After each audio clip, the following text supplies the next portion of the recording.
Hello students, आप कैसे हैं। उम्मीद करता हूं कि आप ठीक होंगे, स्वस्थ होंगे और अपना पढ़ाई जो है भली भांति कर रहे होंगे।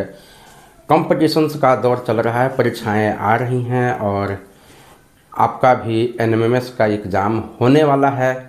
तो चलिए हम लोग आज तैयारी करेंगे ऑब्जेक्टिव क्वेश्चन सामाजिक एवं राजनीतिक जीवन से, और उसमें चैप्टर है संसद तथा कानूनों का निर्माण। तो हमने देखिए यहाँ पर आपको ऑब्जेक्टिव्स क्वेश्चन निकाल करके यहाँ पर ब्लैक बोर्ड पर पहले से ही लिखा है और उसके ऑप्शंस भी दिए हुए हैं। तो देखते हैं हम और आप मिल करके इसको हल करेंगे और बीच बीच में देखेंगे आप कितना इसका उत्तर आप सही सही बता पाते हैं। तो जैसा कि आपको जानकारी है कि एनएमएमएस का एग्ज़ाम भी आपको होने वाला है वर्ग 8वें में। तो अभी उसका फॉर्म जो है वो भराएगा शीघ्र ही।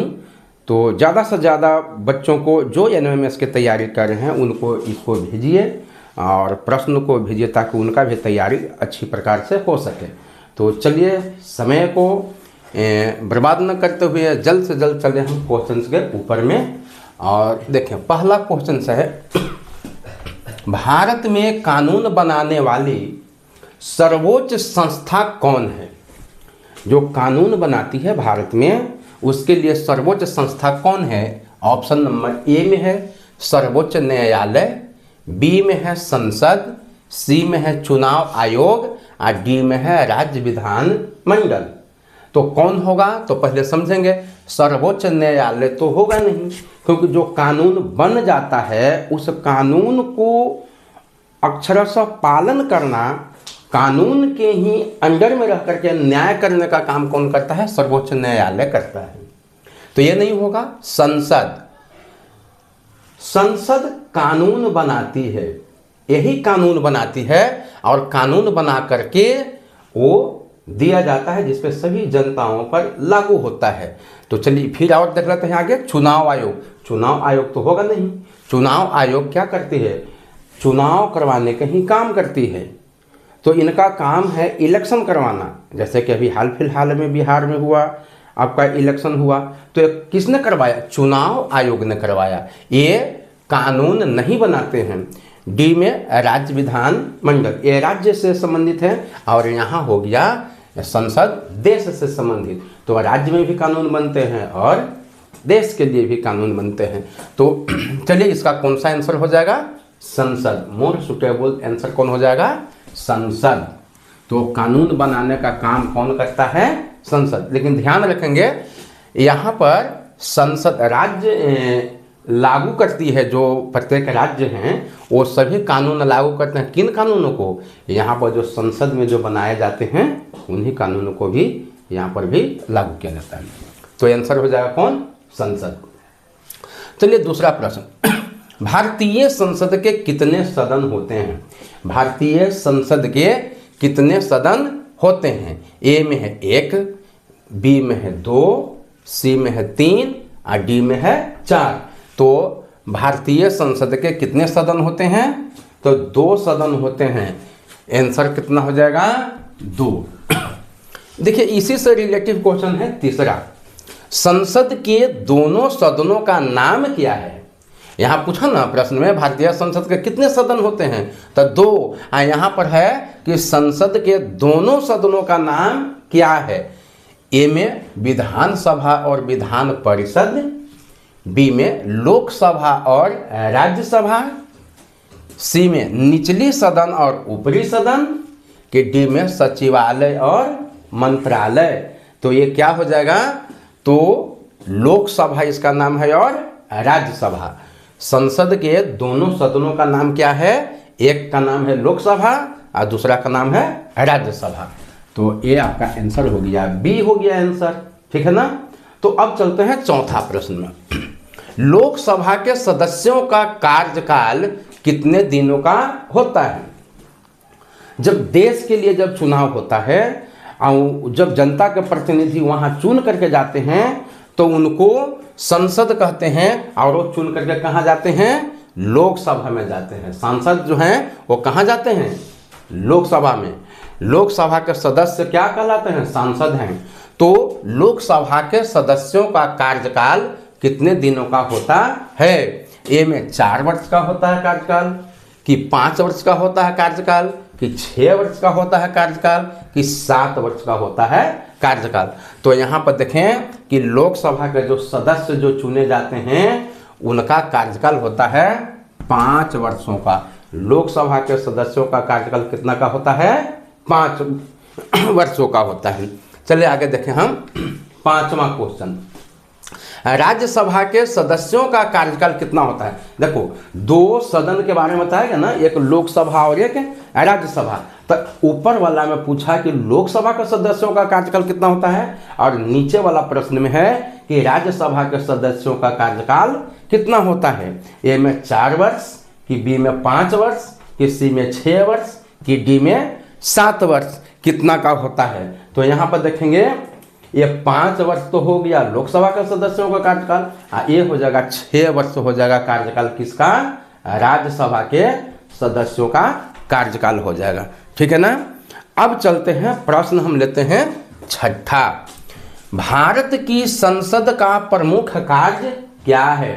जो 2 सदन हुआ ना, एक लोकसभा और एक राज्यसभा, तो यहाँ कहता है कि भारत की संसद का प्रमुख कार्य क्या है। तो ए में न्याय करना है काम, कि बी में कानून बनाना काम है, कि सी में चुनाव कराना काम है, कि डी में प्रशासन चलाना काम है। तो जो भी हम सभी चुन करके भेजते हैं लोकसभा में, उनका जो काम है कि वहाँ पर वो क्या करते हैं? कानून बनाते हैं। भाई कानून क्यों बनाते हैं? कानून बनाने की क्या आवश्यकता है? तो इतने बड़े समाज में, इतने बड़े देश में सभी लोग हैं, यदि कानून नहीं बनेगा तो दिक्कत होगा। तो कानून बनाने के लिए हम लोग किसको भेजते हैं?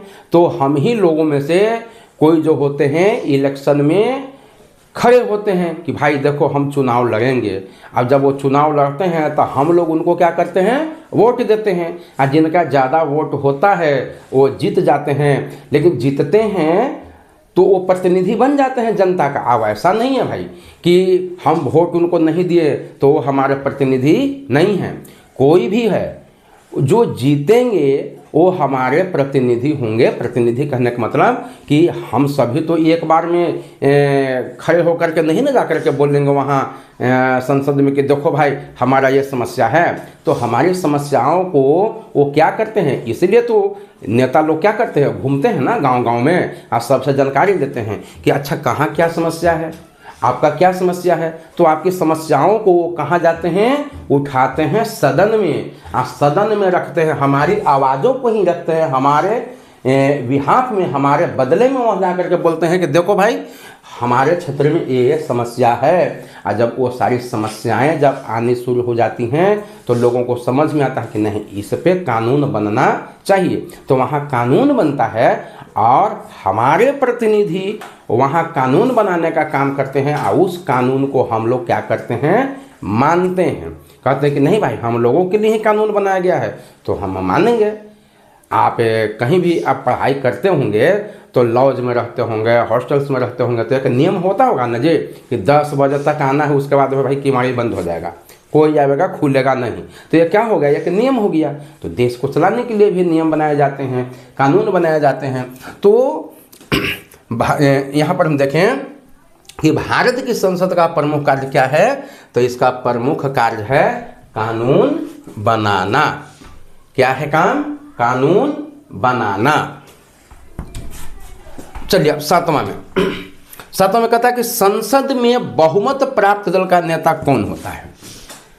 अब तो जो हम लोग क्या कर दिए, लोकसभा में अपने प्रतिनिधि को, सांसद को चुन करके भेज दिए। अब सब एक जगह क्या करेगा, बैठेगा। जिसका दल, अब देखते ना होंगे कि जी कई तरह के दल मतलब कि लगते हैं, अभी बिहार में चुनाव हो रहा है ना, अब उसका गिनती भी होगा। अब तो कहने का मतलब है कि कोई राष्ट्रीय जनता दल से खड़े हैं, कोई भाजपा से खड़े हैं, तो कोई लोक जनशक्ति पार्टी से खड़े हैं, तो कोई मतलब कि भाकपा माले से खड़े। तो तमाम अलग अलग उनका दल होता है। सभी को लगता है कि जनता की सेवा हम अच्छी प्रकार से कर सकते हैं। यही तो लोकतंत्र की क्या है, खूबसूरती है कि लोग जो होते हैं वो जनता की सेवा करने के लिए अपने अपने तरीकों का इस्तेमाल करते हैं। तो हम लोग उनको जिता करके भेजते हैं। हमको लगता है कि ना भाई इनको जिता करके भेजेंगे तो ये अच्छा काम करेंगे। तो उसी में से जितने दल होते हैं जिनका बहुमत होता है और ज़्यादा संख्या में उनके साथ में सदस्य होते हैं तो उन्हीं को चुना जाता है। तो यही कहता है कि बहुमत संसद में बहुमत प्राप्त दल का नेता कौन होता है? जो बहुमत जिसका होता है तो वो कौन होता है? ये में राष्ट्रपति होता है कि बी में उपराष्ट्रपति होता है कि सी में प्रधानमंत्री होता है कि डी में मुख्य न्यायाधीश होता है। तो यहाँ पर देखें कि संसद में बहुमत प्राप्त दल का जो नेता होता है उसको क्या बना दिया गया है? प्रधानमंत्री। यहाँ हमारे ऑप्शन में प्रधानमंत्री यहाँ पर है सी में, इसलिए आंसर कौन हो जाएगा? सी, प्रधानमंत्री, है ना। अब 8वां प्रश्न देखिए। 8वां प्रश्न आप देखेंगे तो यहाँ कहता है कि संसद में प्रश्नकाल का क्या उद्देश्य होता है? संसद में प्रश्नकाल का क्या उद्देश्य होता है? ए में मनोरंजन करना होता है कि बी में सरकार के काम कार्य के बारे में जानकारी प्राप्त करना होता है कि सी में कानून बनाना होता है कि डी में बहस करना होता है? इसमें से कौन काम होता है? सदन में प्रश्नकाल का आखिर क्या काम है? तो देखिए ध्यान देंगे। अब यहाँ सदन में हम लोग इतना जद्दोजहद करके जिता करके भेजे हैं तो वहाँ तो जा करके मनोरंजन नहीं ना करेंगे, नहीं ना कहेंगे कि चलो भाई हम लोग यहाँ खेल खेलते हैं सदन में बैठ करके। तो उनको इसीलिए तो नहीं भेजा गया है। तो आखिर उनका काम क्या है? तो कहता है कि संसद में प्रश्नकाल का क्या उद्देश्य होता है? आखिर प्रश्नकाल है क्या, इसको पहले हम समझेंगे। तो लोकसभा में जब बैठक होती है तो बैठक का पहला घंटा जो होता है वो 11 बजे से लेकर के 12 बजे तक। लोकसभा में जब सभी लोग बैठते हैं तो उसका पहला घंटा जो होता है 11 से लेकर के 12 बजे तक उसको कहते हैं प्रश्नकाल। अब उसमें विपक्षी दल वाले जो होते हैं, मान लेते हैं कि हमारी पार्टी का सरकार है और आपकी पार्टी है वो सरकार में नहीं है, तो आप हमसे पूछिएगा ना जी, हमारे बहुत से ऐसे मंत्री हैं दल के, किसी को शिक्षा मंत्री बनाया गया है तो किसी को रेलवे मंत्री बनाया गया है तो किसी को उड्डयन मंत्री बनाया गया है तो किसी को वित्त मंत्री बनाया गया है। तो जब संसद में लोकसभा में जब हम सभी बैठेंगे तो विपक्षी दल वाले होते हैं यही प्रश्नकाल में सवाल रखते हैं कि आपके मंत्रियों ने क्या क्या काम किया है या कहाँ कहाँ पर उनसे चूक हुई है, कहाँ कहाँ पर उनसे गड़बड़ी हुई है। उन्हीं प्रश्नों को वो रखते हैं 11 बजे से लेके 12 बजे तक लोकसभा में बैठक के पहले घंटा में। इसी को बोला जाता है प्रश्नकाल। तो सवाल क्या है? संसद में प्रश्नकाल का क्या उद्देश्य होता है? मनोरंजन करना? नहीं, मनोरंजन करना नहीं, सरकार के काम कार्य के बारे में जानकारी प्राप्त करना। ये सही है। कानून बनाना, तो चलो कानून तो बनाना होता ही है, लेकिन यहाँ प्रश्नकाल की ना बात कह रहा है तो हम प्रश्नकाल की बात करेंगे ना, तो ये नहीं होगा। डी में बहस करना ना, ये कौन हो जाएगा? सरकार के काम काज के बारे में जानकारी प्राप्त करना। संसद में प्रश्नकाल का वही उद्देश्य होता है कि सभी लोग पूछते हैं कि भाई बताओ आपने क्या क्या काम किया है। आपको बना दिया गया रेल मंत्री, और वो खाली मतलब किराया महंगे हो रहा है। आपको बना दिया गया वित्त मंत्री, आपको बना दिया गया सड़क मंत्री, परिवहन मंत्री, सारा मतलब कि ये चीज़ जो है जनता के लिए नुकसान हो रहा है। तो यही सब सवाल उसमें रखे जाते हैं, पूछे जाते हैं।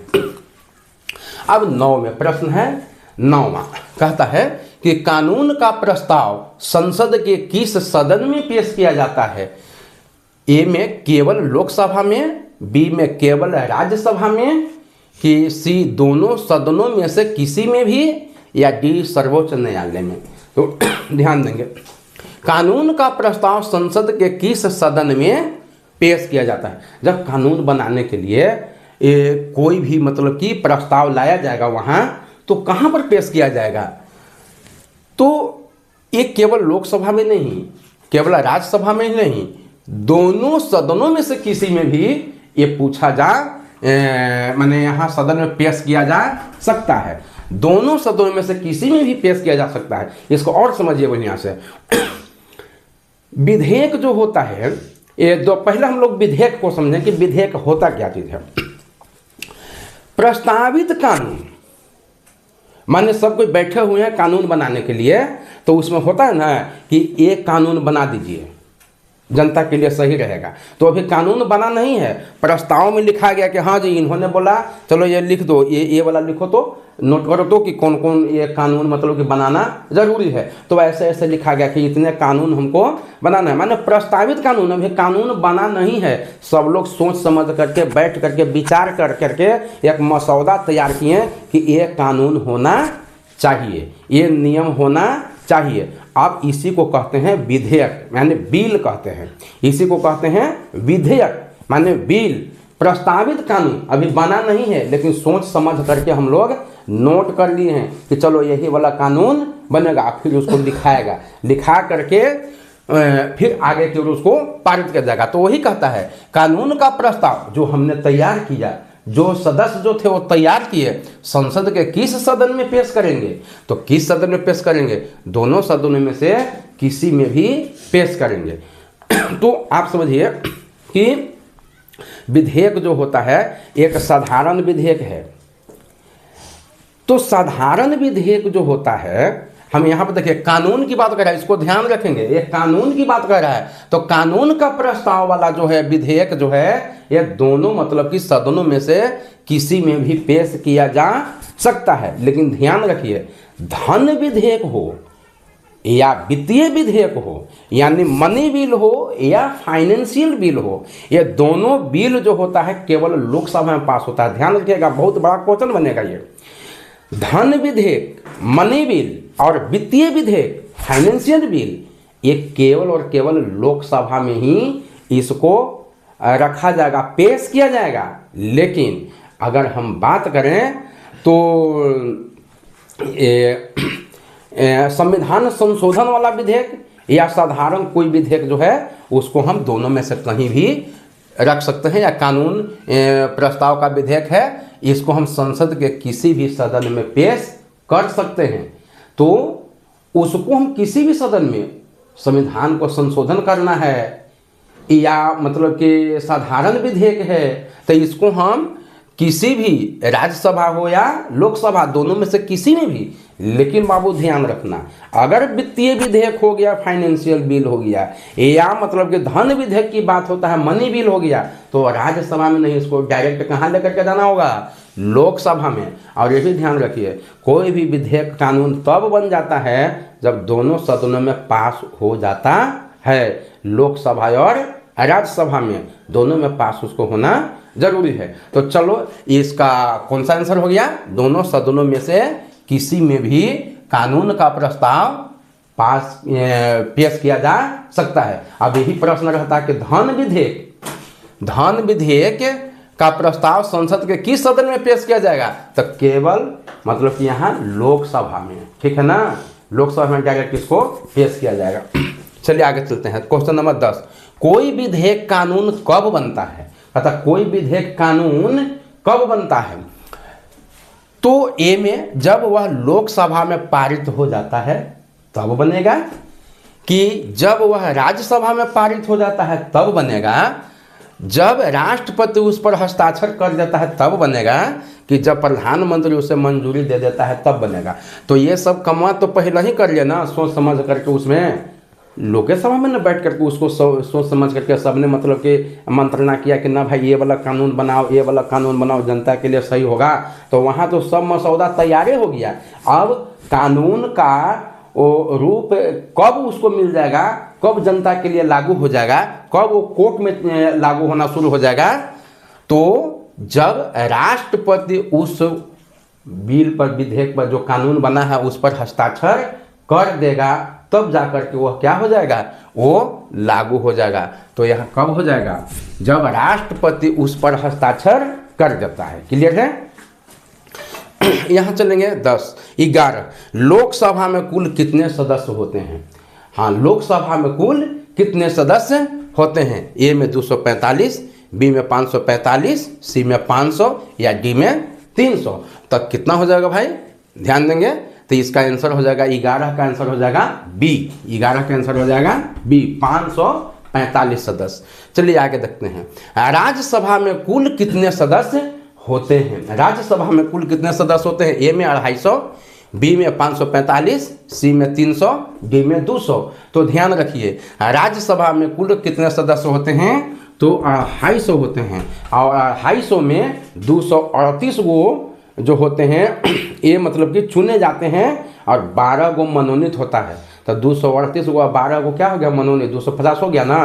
तो कितना हो जाएगा, 250। चलिए 13वां हम देखेंगे, भारत में सार्वभौमिक वयस्क मताधिकार की उम्र क्या है। 18 वर्ष, बी में 21 वर्ष, सी में 25 वर्ष, डी में 16 वर्ष। तो कितना हो जाएगा, 18 वर्ष।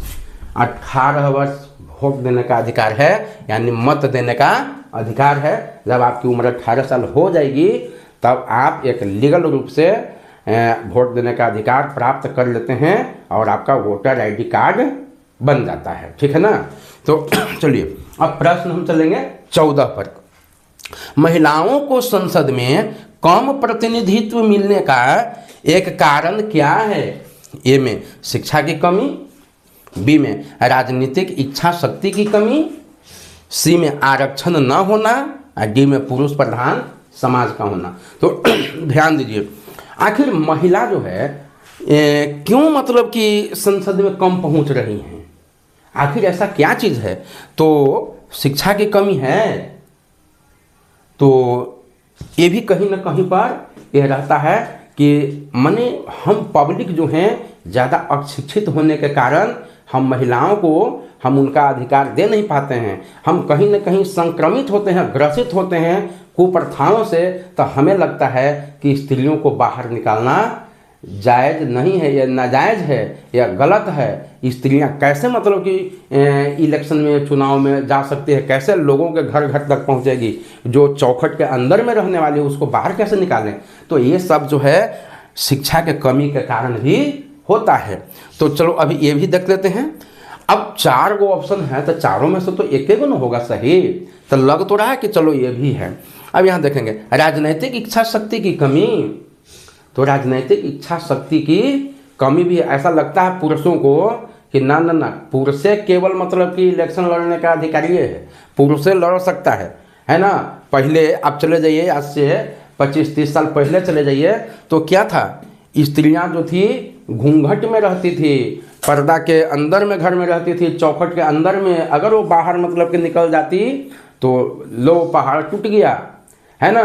आज से 20-25 साल पहले चल जाइए, कोई साइकिल अगर लड़कियाँ चला ले तो उसको देख करके लोग हंगामा कर देते थे कि ये मतलब कि देखो देखो लड़की साइकिल चला रही है। लेकिन आज क्या चीज़ है, आज मतलब कि हमारे माता पिता भाई जो हैं वही कहते हैं कि देखो हमारी बहन साइकिल चला के जाती है स्कूल। माता पिता गौरवान्वित होते हैं कि हमारी बच्ची साइकिल चला करके स्कूल जाती है। तो ये धीरे धीरे क्या हुआ है, एजुकेशन बढ़ा है, और एजुकेशन बढ़ने से हमारी जो कुप्रथा जी दिमागों में जो भरा हुआ था गंदगी, वो थोड़ा थोड़ा बाहर निकली है। तो कहीं ना कहीं ये भी चलो दोषी है। नंबर सी में आरक्षण ना होना, और डी में पुरुष प्रधान समाज। पुरुष प्रधान समाज में ऐसा मान्यता है कि नहीं नहीं, औरतों को कमाना ही नहीं है, पुरुषों को केवल बाहर का काम करना है, औरतों को घर का काम करना है। कहीं ना कहीं ये भी माइंड में खटकता रहता है। और आज भी स्त्रियों को आप देखते होंगे ना कि सर्विस कर रही है तो उसके लिए मतलब नाक मुंह भाव इधर उधर चमकाते हैं कि ना ना ना ये बनेगा। मेडिकल करने के लिए मतलब कि किसी को बाहर रहने के लिए, पढ़ाई करने के लिए, ना ना ना बाहर में नहीं पढ़ेगी, जब पढ़ेगी तो घर ही पढ़ेगी। चलिए इतना तक हुआ है कि उनको दिमाग में आया कि अब पढ़ाई उनके लिए ज़रूरी है। धीरे धीरे 10-15 सालों में ऐसा हो जाएगा कि कोई फर्क नहीं रहेगा। तो पुरुष प्रधान समाज का होने का भी खामियाजा ये लोग भुगत रही हैं, जो शुरू से भुगतते आई हैं। तो इसका सबसे बढ़िया आंसर सी लग रहा है कि आरक्षण ना होना। आरक्षण का मतलब क्या चीज़ है, जो हमारे अधिकारों को हमेशा दबाया गया है, हमें वो अधिकार ही नहीं दिया गया है। तो कानून बनता है, तो कानून कहता है कि इसका अधिकार तुम क्यों नहीं देगा। तुमको इसका अधिकार देना होगा। अगर तुम नहीं दोगे तो हम कानून बना करके देंगे। आज ज़बरदस्ती कानून क्या करता है ना, कहता है कि नहीं नहीं, अगर 50 गो मतलब कि सीट है तो इसमें से 10 गो लेडीज भी इसको रखेंगे। अब क्या करिएगा, अब 40 गो पुरुष का हो गया, 10 गो लेडीज का हो गया। कहीं मतलब कि लेडीज सीट हो गया तो कोई ना कोई तो लेडीजे ना खड़ा होगा जी, कोई ना कोई तो लेडीजे ना होगा खड़ा। जो घर में से बाहर निकालेगा वो खड़ा होगी इलेक्शन में, और जो अंदर की ओर रखले रहेगा कहेगा कि नहीं नहीं इसको हमको भाई समाज में बहुत ज़्यादा हमारी इज्जत प्रतिष्ठा खराब हो जाएगा, वो रखे हुए रहेगा। तो लेकिन धीरे धीरे क्या हो रहा है, धीरे धीरे उनको जब आरक्षण मिला है स्त्रियों को, तो वो देखिए अब मुखिया बन रही हैं, मंत्री बन रही हैं, मैंने क्या क्या मतलब कि वो कार्य नहीं हो रहा है। अब बहुत से प्रथाएं, ऐसी कुप्रथाएं थी वो धीरे धीरे समाप्त होते जा रहे हैं। तो ऐसा अभी मतलब कि एक बिल भी आया हुआ है कि स्त्रियों को अधिक से अधिक माने 50% आरक्षण चाहिए, ये लंबित है। और जिस दिन 50% आरक्षण लोकसभा में ये हो गया ना, तो उसमें संसद में आप देखिएगा लोकसभा में कि आधे स्त्रियां होंगे और आधे पुरुष होंगे। और अगर ऐसा हो जाता है तो अपने देश के लिए बहुत ही बढ़िया होगा। स्त्रियां अपने मतलब कि अलग तरीके से समाज में उत्थान करने के लिए आवाज़ को उठाएंगी, जो उनके आवाज़ों को आज तक दबाया गया है।